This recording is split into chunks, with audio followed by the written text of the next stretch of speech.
Hello, and thank you all for joining us on our latest installment of the series, Visual DX Academy, Master Educational Program. My name is Dr. Azim Sadigian. I'm a dermatologist with Baton Rouge General Physicians Group. We are thrilled to bring to you an important dermoscopy masterclass.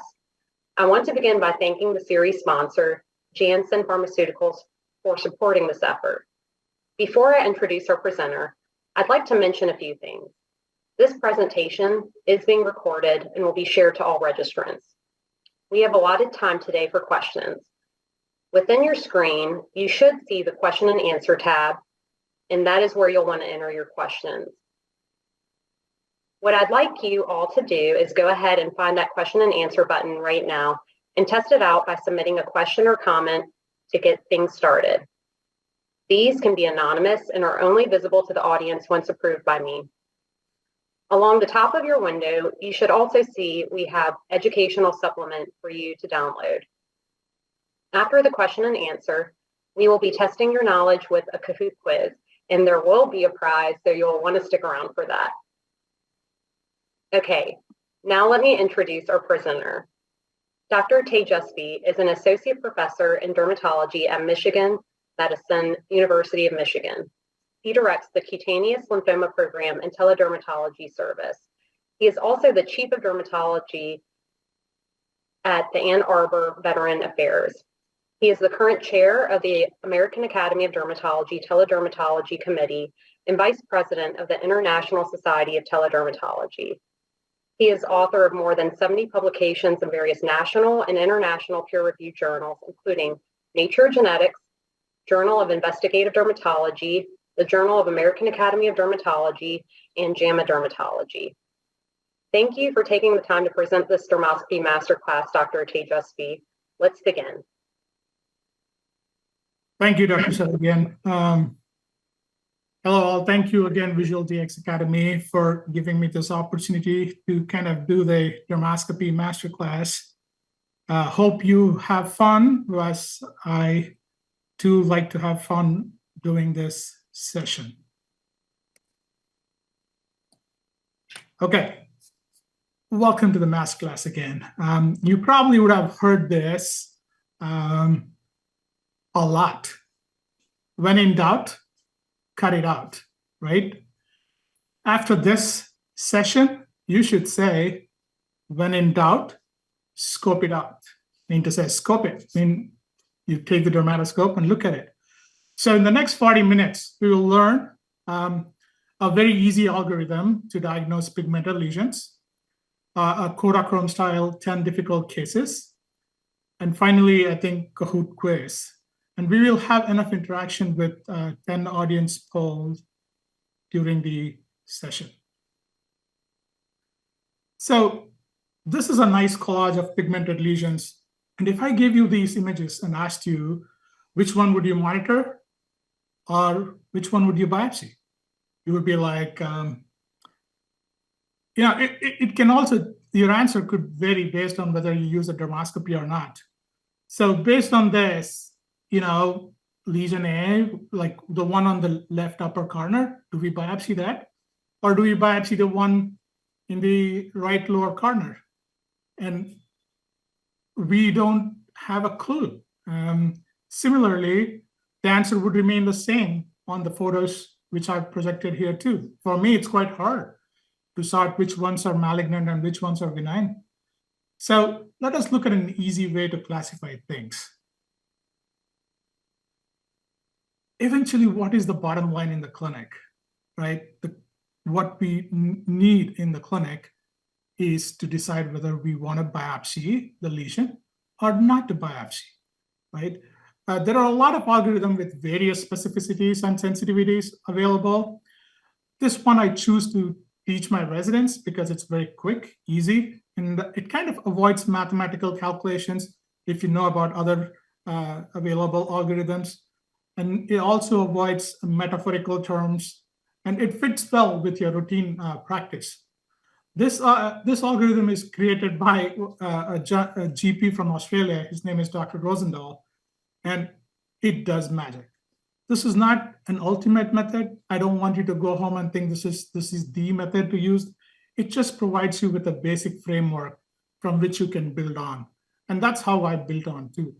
I do teach the other algorithm methods like the two-step and the triage amalgamated dermoscopy algorithm, also called as Tele. But now the easier one is what this one is. So now let's look at this and learn some basic terminologies. So the whole algorithm is called as chaos and clues. So before we define what is chaos and clues, just some basic structure definitions. By looking at the slide, you can say that what is a line? A line is a two-dimensional continuous object with length greatly extending the width. What's a pseudopod? A line with bulbous end. A circle, a curved line which is equidistant from the center point. A clod, which is a well-circumscribed solid object larger than a dot, and clods can take any shape. So this can help you describe your lesions better.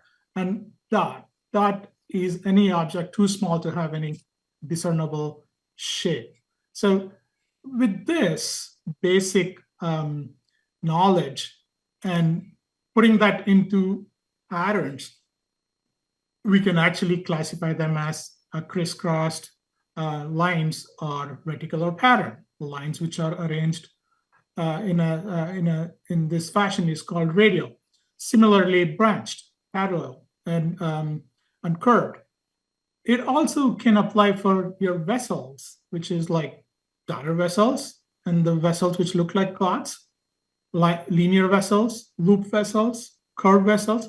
And based on similar things, we can actually kind of classify them into random distribution, cluster distribution, serpiginous distribution, linearly arranged in a radial fashion, centered, branched vessels. So all of this, like when I say this is a branched vessel, you would agree that that looks like a branched vessel. So with this basic terminologies, we would like to describe what is chaos. Looking at these images, you can already think what is chaos. Chaos is dermoscopy, presence of asymmetry of any of these or all of these. I mean to say, if there is chaos in pattern, chaos in color, it could be chaos in abruptness in the border. What is chaos in pattern? What it requires is more than one pattern. Like, for example, in this, you can see more than one pattern. You see a good reticular pattern here, but then you have radially arranged lines. You can have pseudopods.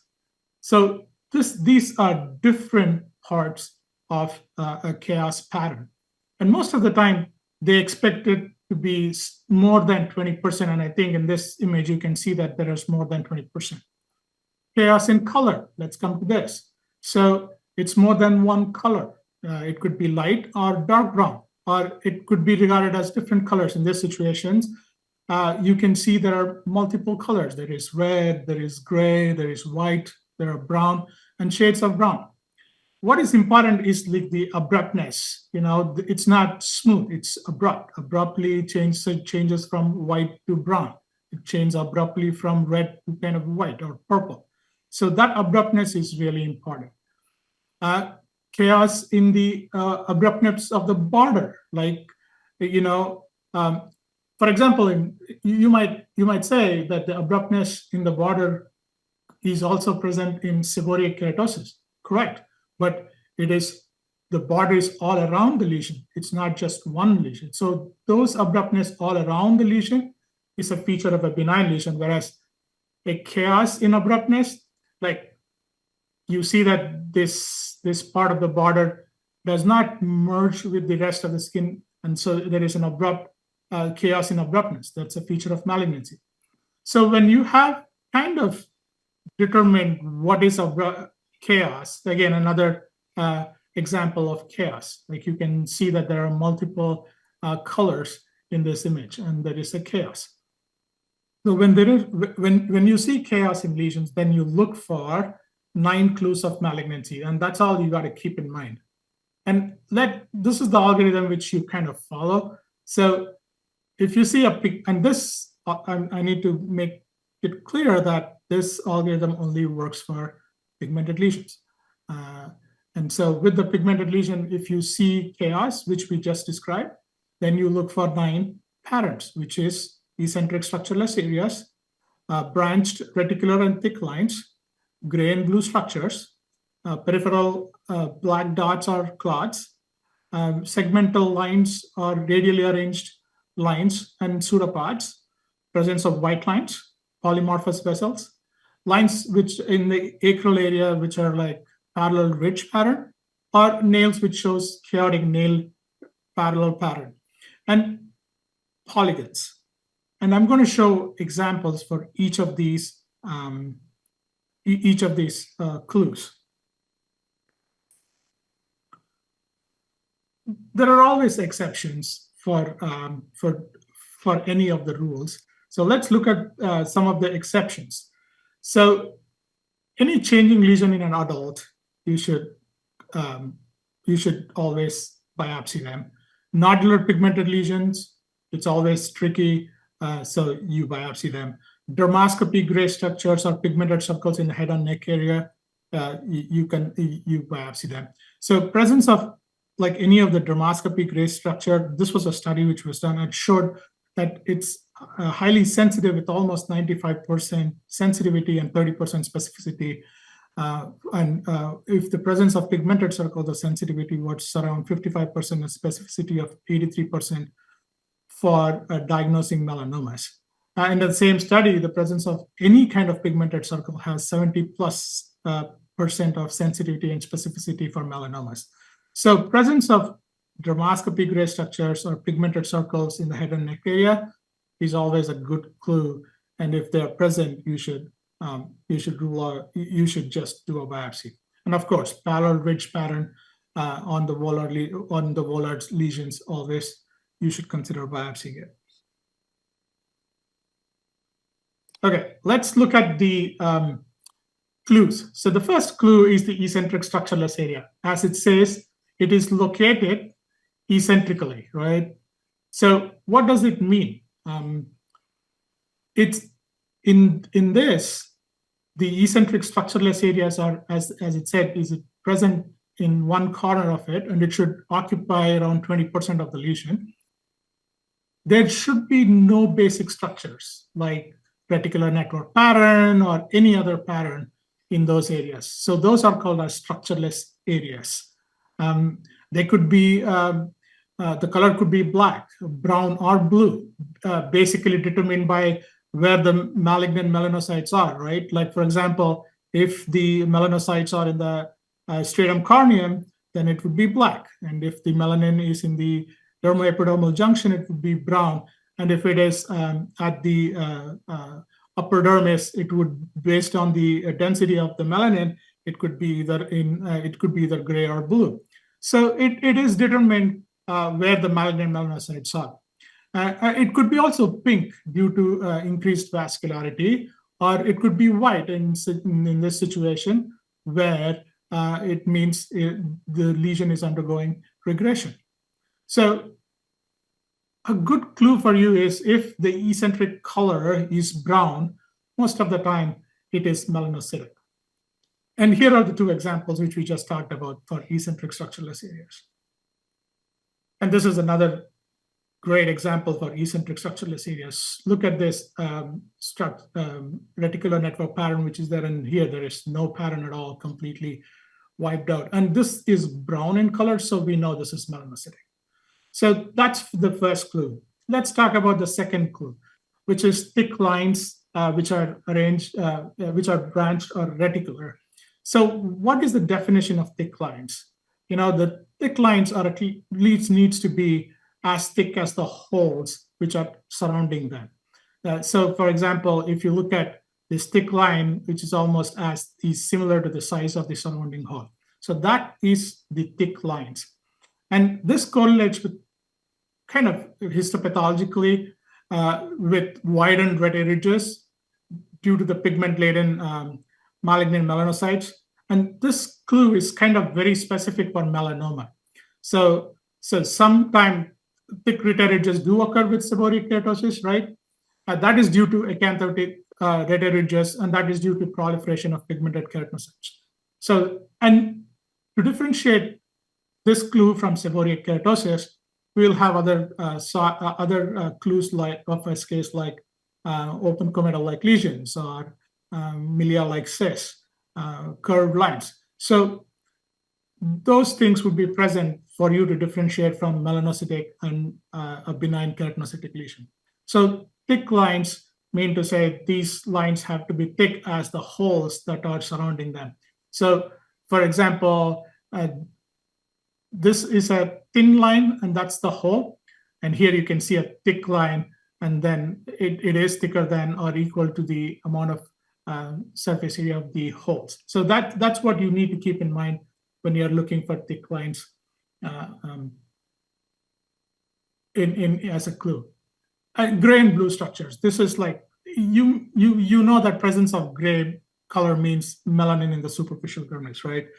And presence of gray color is the most sensitive clue for malignancy, seen in most melanoma in situs, pigmented basal cells, pigmented squamous cell carcinoma. But one need to be careful with this clue because it's sensitive enough, but it is not very specific. That's because you can see this gray dots or gray color in inflammatory dermatosis, in lichen planus-like keratosis, or even involuted pigmented seborrheic keratosis. They leave behind these gray specks due to pigment incontinence. In fact, lichen planus-like keratosis is a challenge to diagnose by dermoscopy. Most of the time, we end up biopsying them. So let's look at a couple more examples of gray-blue structure, right? Again, this is a beautiful gray-blue, mostly gray in color. So presence of that is always a good clue for you. Black dots and clots, which these should be arranged in periphery, right? So what does this correlate with? It correlates with pigmented phagocytoid melanocytes and nests of melanocytes carrying pigment to the outer layers of the epidermis. That's the reason why they are black. Black means to say the melanin is in the stratum corneum. So it's in the top. So it is basically carrying the melanocyte carrying pigment to the outer layers of the epidermis, and this in the melanomas. And there are these gray dots which you can see, and these gray dots can be in focus, and it's well appreciated in kind of pigmented basal cells and pigmented squamous cells. It also, like when you see these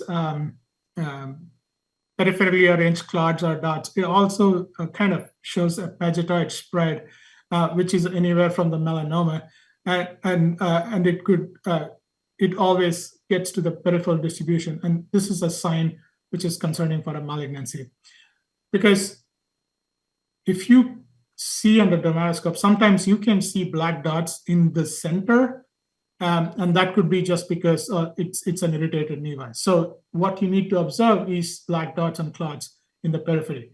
That's a good clue if there is chaos in the lesion. Again, lines which are arranged radially or in segmental is a clue for malignancy. While you can see these lines which are arranged radially, presence of these lines or pseudopods signify growth and correlates with what's called the fascicles of pigmented melanocytes extending from the periphery of the lesion. So this is the whole lesion, and it's kind of radially arranged. So this shows that this lesion is growing. And you can see radial lines in BCC, but they often converge. And I think I have a couple of examples to show you those. And they converge and they project usually from a hypopigmented area. And so radial lines is a good clue for you to keep in mind. And the radial segmental pigmented lines in pigmented squamous cell carcinoma can also be seen. These are due to pigmented dots which are arranged linearly. So radial lines and radial lines or segmental lines are a really important clue for you when you're doing this algorithm.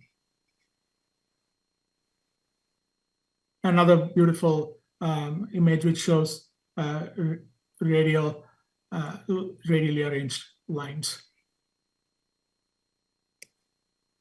And another example, you can see that these are radially arranged, right?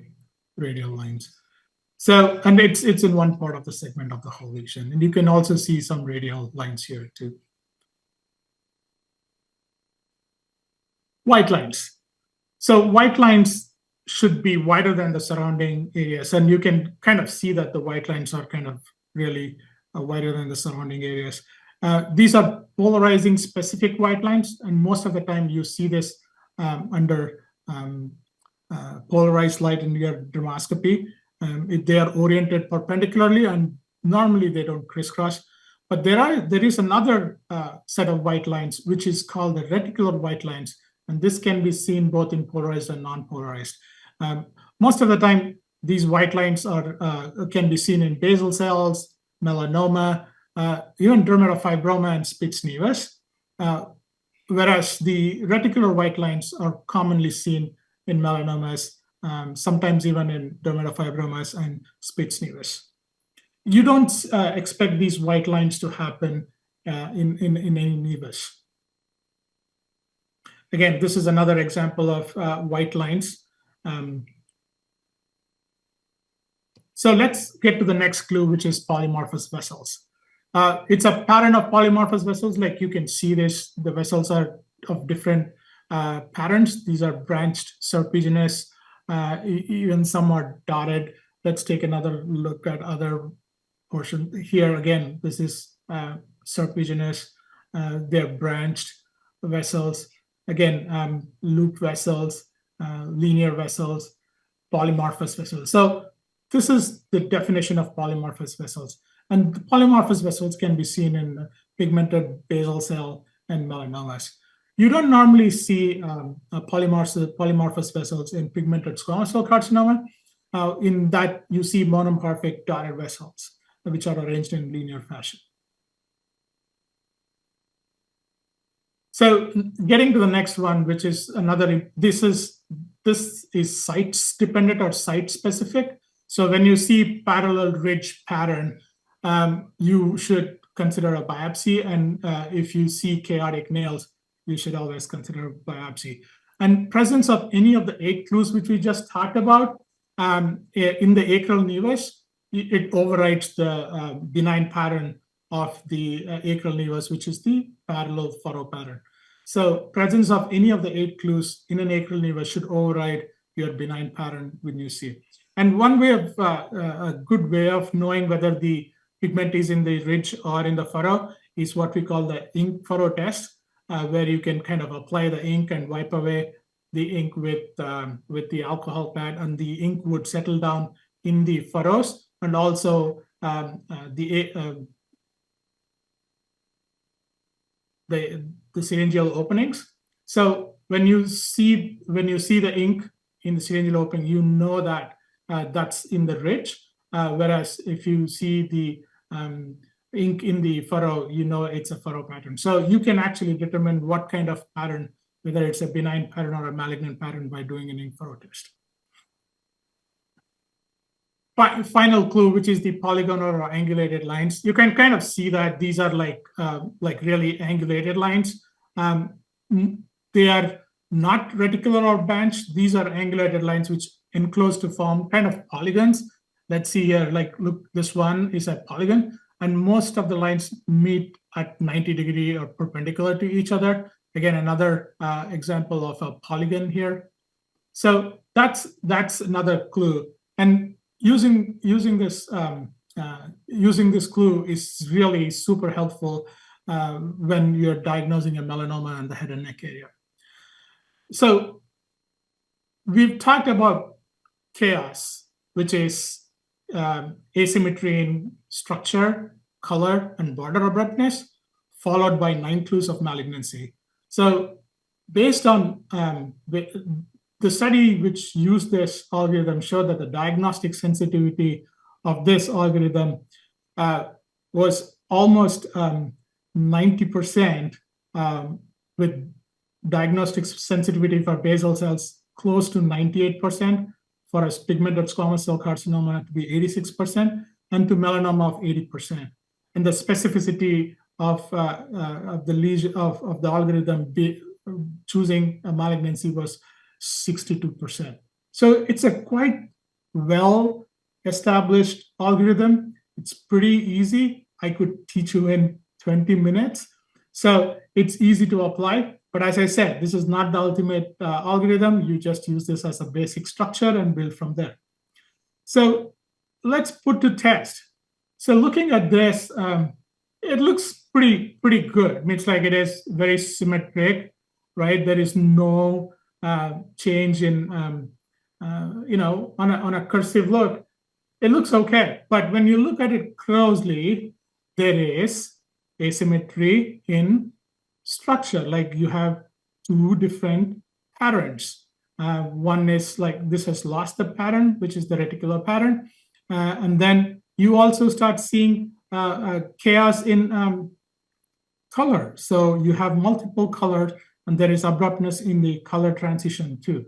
So when you see there is chaos and you look for clues, so the algorithm works this way. If you see chaos and if you find one clue, you have to biopsy. So based on that, you see chaos in this lesion, and you see there are multiple clues, but let's take the easiest clue, which is the white lines. So presence of white lines. So you biopsy, and this would be a melanoma inside too.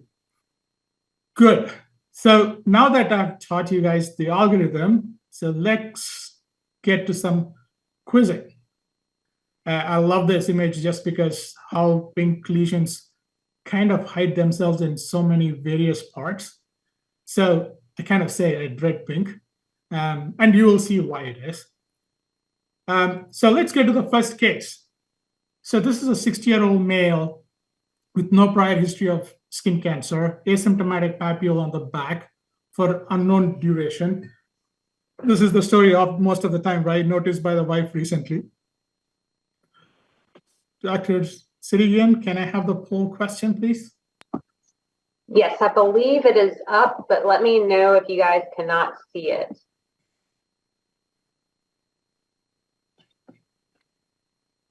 And it looks like we have people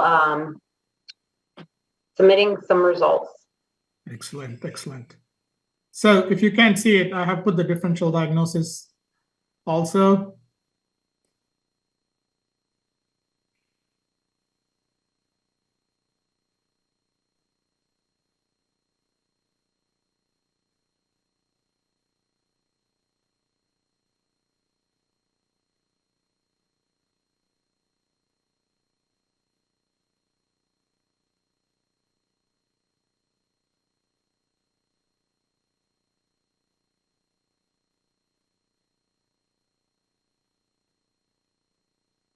Okay, I love it.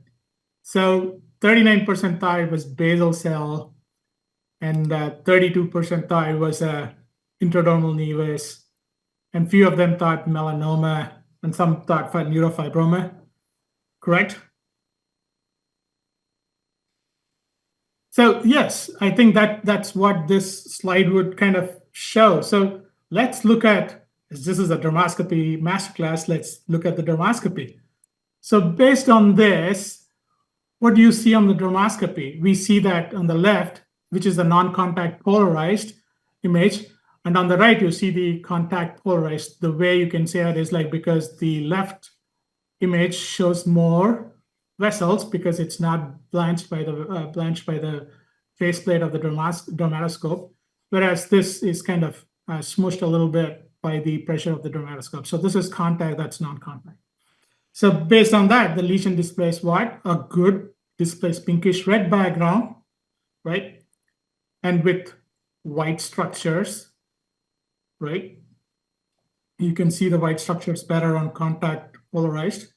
And then polymorphous vessels. So there is a loop vessel, there are dotted vessels, there are coiled vessels.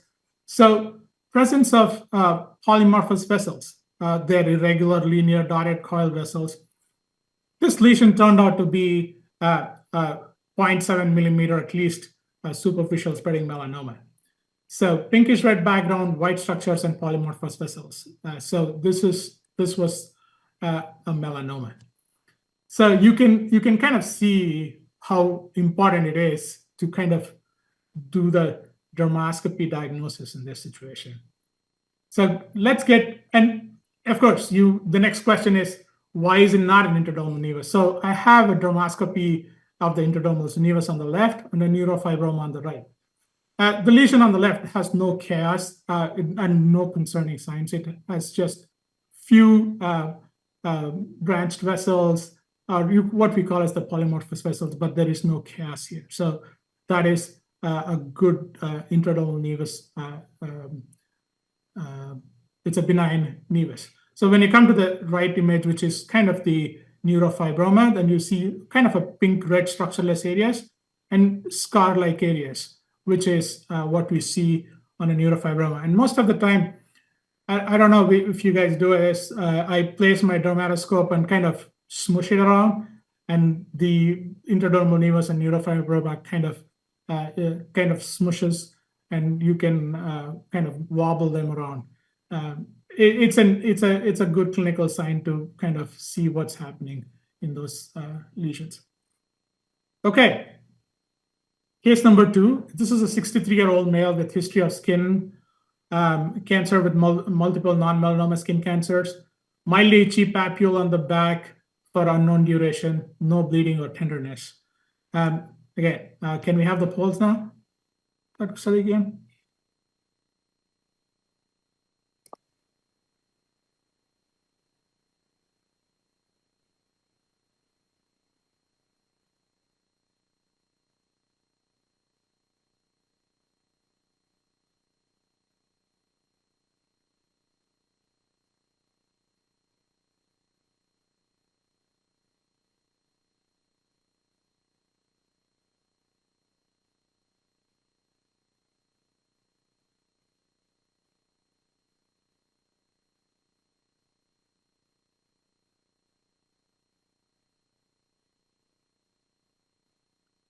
Great. So 62%, almost 60% thought this could be a squamous cell, and 10% thought it could be a melanoma. So let's turn on the dermatoscope. Again, on dermoscopy, what we see is the pinkish red background, white structures. This is a pinkish red background with white structures. And of course, you see polymorphous vessels again. So you see these are linear vessels. You see dotted vessels. You kind of see, if you squint, there is a little bit of pigment there. But then, yeah, you see linear vessels, dotted vessels, polymorphous vessels again. Another example of a melanoma with 0.7 millimeter depth, which was transected at the base. So again, we thought it was squamous cell carcinoma in situ or a basal cell, but it turned out to be an amelanotic melanoma. Why is this important? Sometimes it is important just because even if you thought it was squamous cell carcinoma and you biopsied it, and if your biopsy didn't capture the melanoma portion of it, sometimes if it's a partial biopsy, it could be a problem, right? So we probably, knowing the dermoscopy of this lesion and suspecting a melanoma, you would take the whole lesion out so that you can kind of diagnose the melanoma. Okay, case 3, 55-year-old male with no prior history of skin cancer, asymptomatic papule on the back for unknown duration, multiple skin dags. These are your differential diagnosis, the poll question.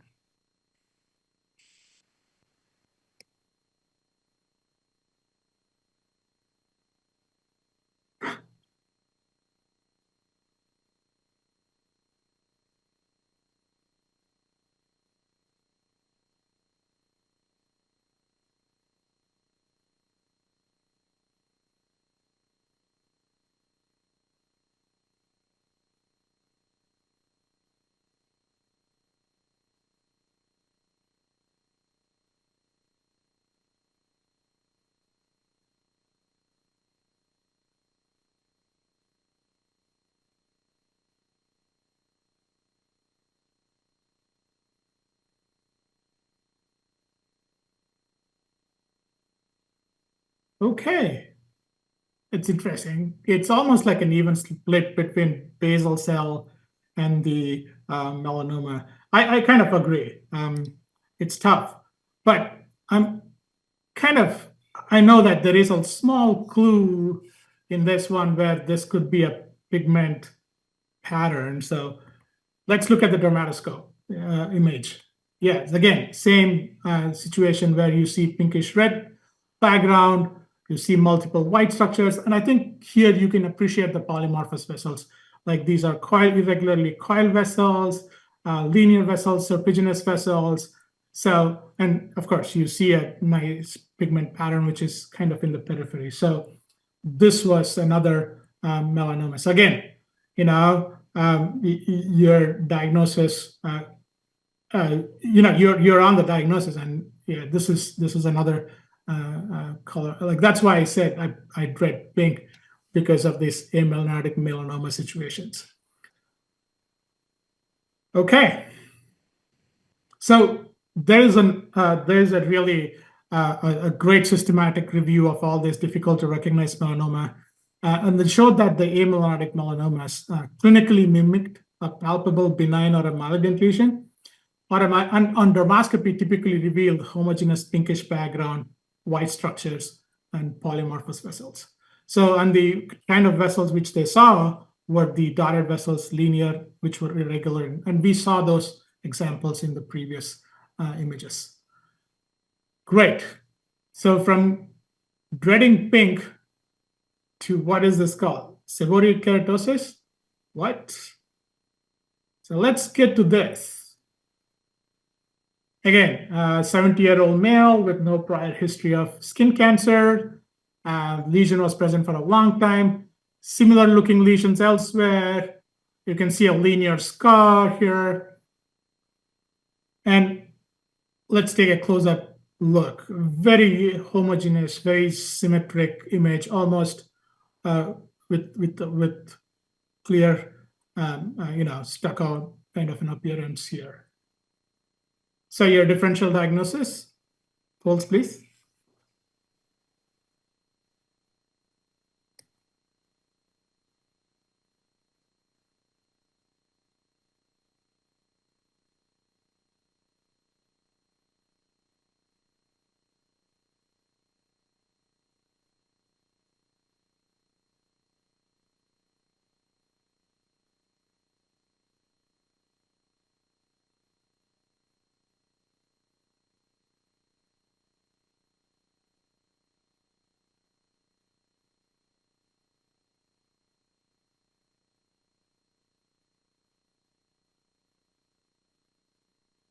Okay, great. Like I'm interested that 23% thought this could be melanoma, and it could be, right? I mean, it's like clinically, it's really hard for me to kind of make this a melanoma. So let's look at the dermoscopy. So when you look at, this is a very well-defined pigmented lesion, right? Pretty well-defined. There are some fissures with white dots, which are milia, like you said, but they also show this irregularly shaped brown clots, yeah? And you also see black dots on multiple colors, white lines. So what did we decide? And kind of see this gray veil here. What did we think? Using the like chaos and clues method, this is bad, right? So there is chaos in color and chaos in pattern. So there is chaos, and you're looking for one, even just presence of one clue, you biopsy it. So presence of white lines or gray structures, either one should be good. So based on this, you biopsied it, and this was kind of a well-defined white dots, irregular clots and dots, and blue-gray veil. Your diagnosis is a melanoma. So this is a seborrheic keratosis like melanoma. So it is tough, and I'll show you some more examples. Let's get to the next one. This is an 8-year-old male. Sorry for the kind of a crappy picture here. With skin type 2, it's a changing hyperkeratotic plaque on the neck. You can see there is a lot of photo damage. It gives you a stuck-on appearance on the right side of the neck, right? So let's get the polls out.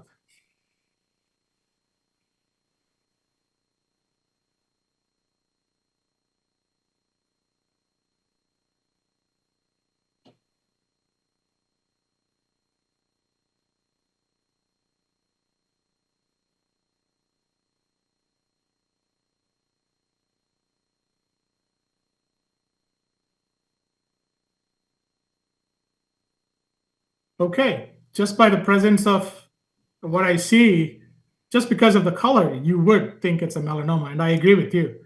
Look at the dermoscopy. This is a stuck-on lesion, kind of displays diffuse hyperkeratosis, blue-gray veil, and you can kind of see the white pigmented lines, and you can even see a pseudopod here, right?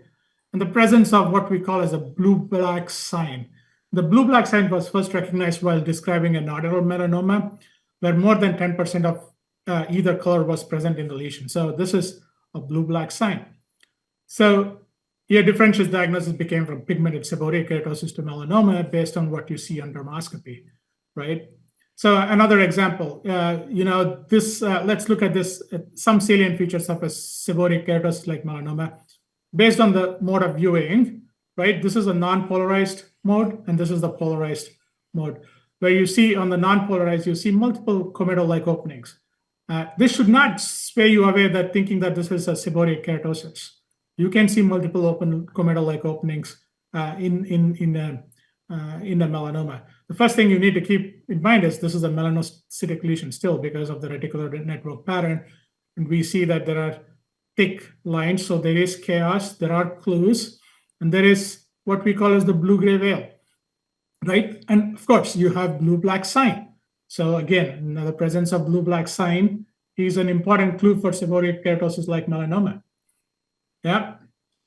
So again, another fantastic multi-center observational study showing that the presence of blue-black sign was the most helpful criteria, along with presence of other features.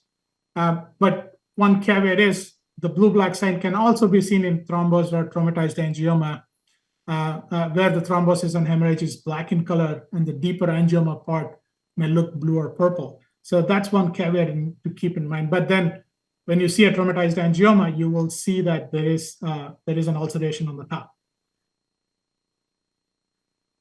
Okay, this is like, I don't know, to melanoma. Looking at this lesion, how many of you think these are the differential diagnoses? So let's put the poll up.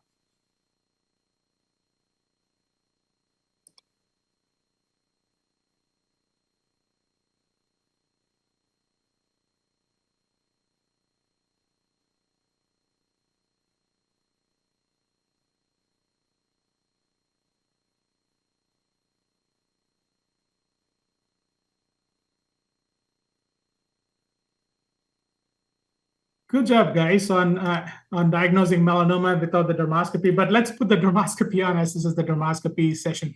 So this is a melanocytic lesion. You can see based on the presence of pigment network. Is there chaos? Yes. There is chaos in pattern. There is chaos in color. Are there clues? Yes. White lines, gray structures, gray dots, black dots, right? At 4 and 6 o'clock. But the rest of the lesion looks chaotic, right? This part looks chaotic. So there are white lines, what we call as the negative network pattern or the inverse network pattern, and there are multiple colors. So this was a 0.3 millimeter melanoma. Again, another example of a scale-like looking or a nevus-like looking to a melanoma. Okay, this is a 55-year-old male. He had a dysplastic nevus removed 2 years ago from his thigh. Poll question.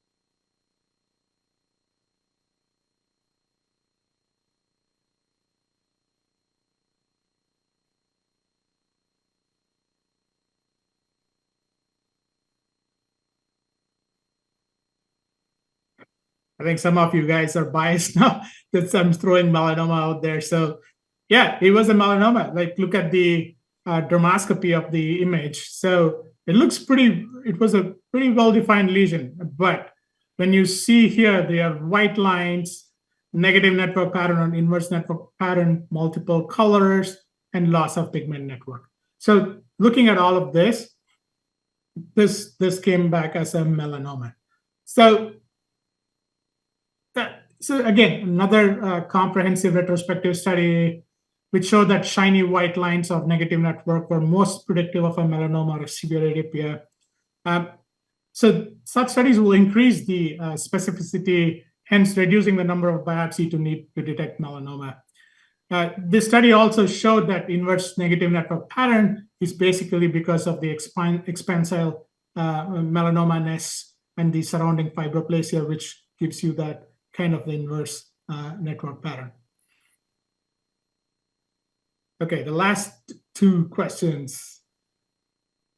55-year-old male with skin type 2, history of eczema, has tried clobetasol, not much benefit. Whole question.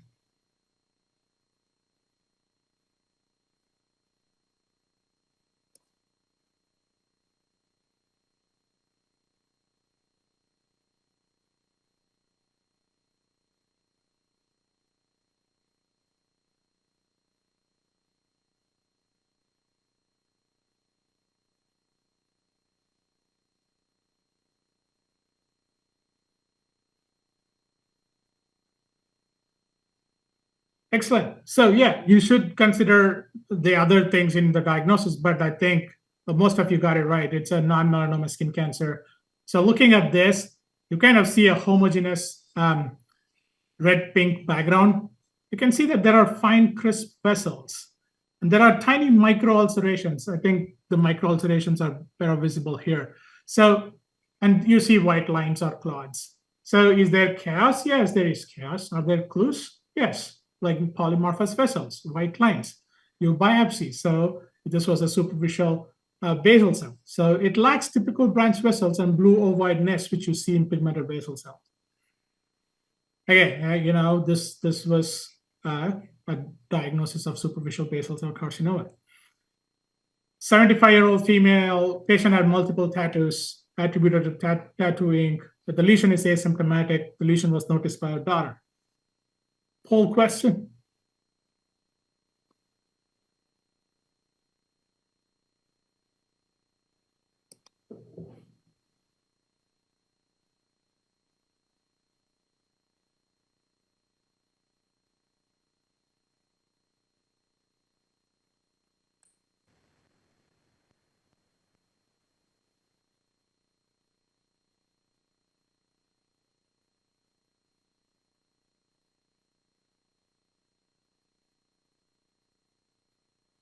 Okay, most of you got it. Yes, it's a non-melanoma skin cancer. Based on what we see here, it's a dark brown pigment clots, which you see, and brown pigment lines arranged radially. So, is there chaos? Yes, there is chaos. Are there clues? Yes, there are clues. Radially arranged lines. And people call this as maple leaf-like structures. So again, it could have been misdiagnosed as a tattoo pigment or a lentigine or like a solar lentigo, but this turned out to be a pigmented basal cell. The reason why I say that, once you get better, you will kind of diagnose almost like 3 millimeter basal cells post-surgery site. But, here again, you see like 2 millimeters or 3 millimeter basal cells. You have nice pink background with serpiginous and branched vessels, which are sharp. You need to look at that. If you see these vessels, they're kind of blurry in focus. When you look at these vessels, they are sharp in focus, and that's very important. That's because the blood vessels are kind of up in the dermis, so that it looks really sharp. Okay, the last case, 30-year-old female, asymptomatic lesion, left proximal thigh, no family history of non-melanoma skin cancers. These are your differential diagnosis. Polls, please.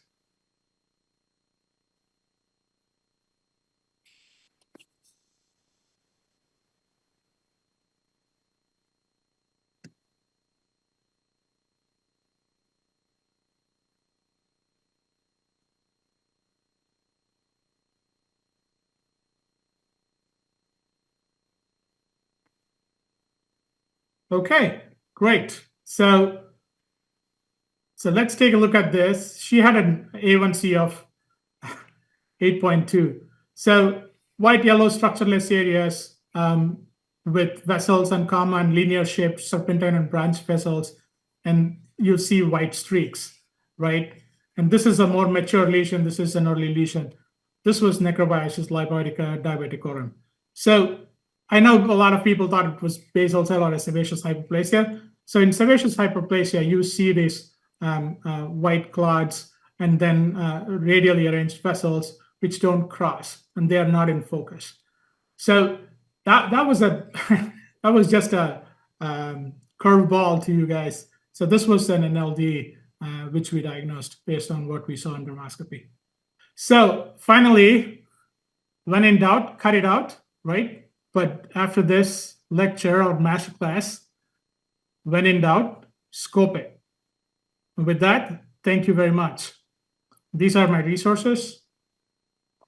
Thank you.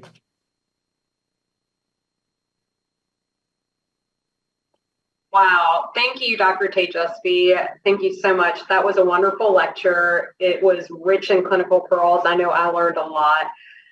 Now let's take some questions. And I'm going to pull up our question set here. And thank you all for submitting your questions. So, okay, we have a question. What do you mean by pigmented circles? Don't benign lentigines and ebile and face usually have uniformly pigmented perifollicular circles? And I believe that was in reference to whenever you said if you see circles on the head and neck, that could be indicative of melanoma. Right. So perifollicular circles, which are gray or any color, you should trigger that you should be looking at that lesion carefully, and that's all it means. Means that's an exception, and you should be looking at that. And then most of the time you will see clues for like angulated lines or annular granular pattern within that. So looking at it more carefully actually helps. And if you saw, if you thought about the comment which I made, they're not super specific, but they are pretty sensitive. So it increases your awareness of looking at that lesion more carefully. Okay, perfect. Thank you. Okay, our next question, we actually have a few questions, so we'll try to get to as many as we can. Okay, can you please review again white lines versus reticular white lines? So yes, I don't know whether I'll be able to go back to. So you can check the next questions if I can go back to the.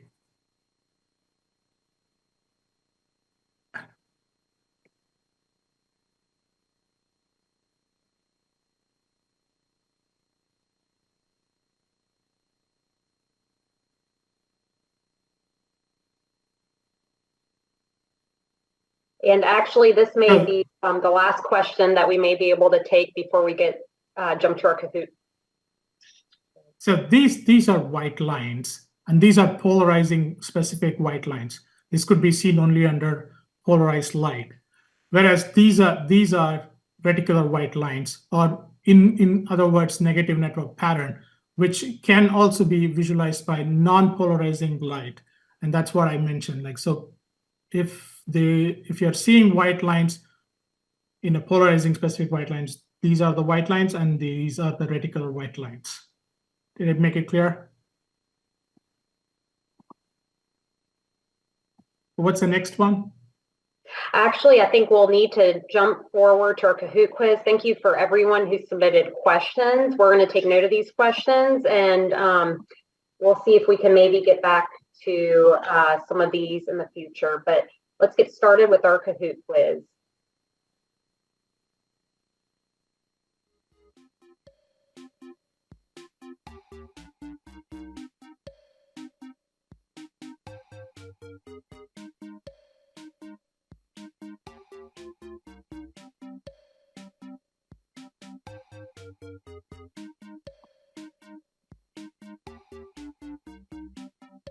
Okay, now we want to begin our interactive Kahoot quiz. It's best to be on 2 devices if possible. Keep this one open and grab your phone or tablet and open up the Kahoot app, or go to kahoot.it and type in the game pin to get started. We will be giving out a $100 Amazon gift card to the winner. And once we have enough people join, we'll be able to get started.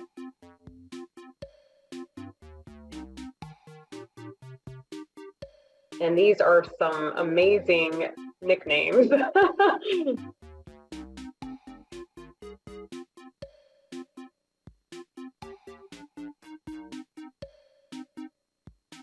I feel like I can tell who's a dermatologist by their nickname. This is great.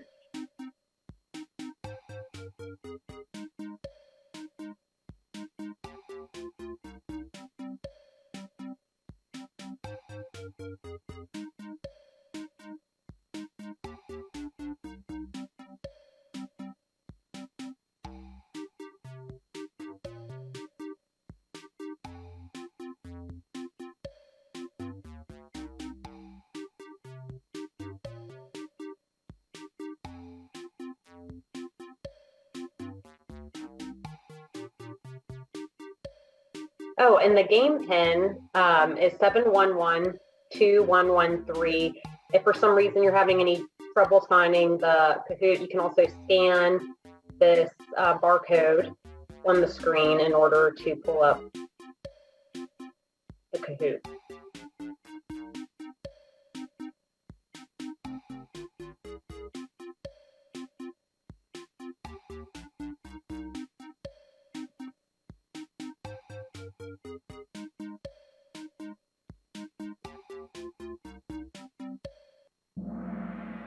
Okay, we're ready to get started.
congratulations, Amiable Panther.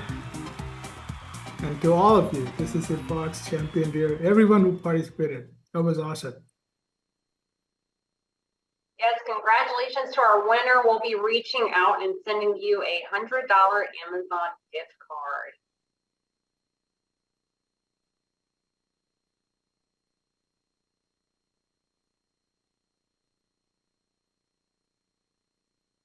Okay.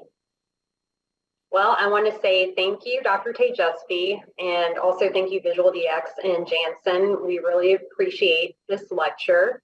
Our Master Educational Program continues December 8th as we have AI, ML, and the Future of Dermatology with Dr. Alan Halpern.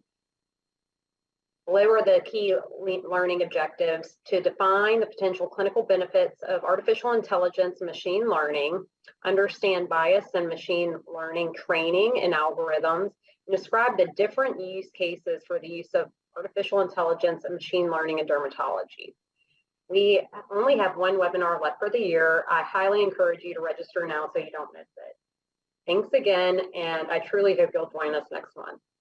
For all those in attendance, we want to offer a special discount on Visual DX. Use the promo code ACADEMY to get 20% off your individual subscription. Your first 30 days are free. Visual DX can be used on your computer or any iOS or Android device. Thank you for spending your time with us. Thanks again to our sponsor, Janssen. We hope you enjoyed this Visual DX Academy presentation.